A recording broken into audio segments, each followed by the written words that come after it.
Okay, for today you are going to have to drill into a chassis if you want to create a stand for any extra pieces for the back of the train.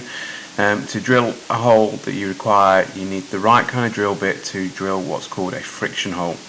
A friction hole is a hole that when you get the right size dowel, the dowel that you've been given for the wheels, it fits in and it stays there without any glue.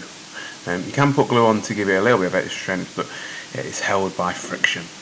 And to do that, what you'll need to do is get yourself your chassis, get yourself the drill with the correct drill bit, and you will need to hold the drill like you've seen before and hold it straight down with your wood.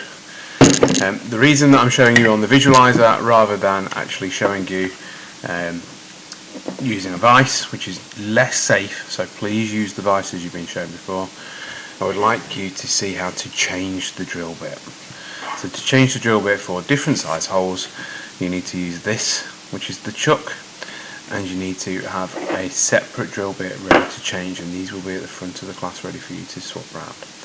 So to do it, you need to hold the drill securely, take your hand on the chuck, and you need to turn it anti-clockwise, the chuck anti-clockwise, to allow the jaws of the chuck to move. Now the jaws are right here when my finger is pointing.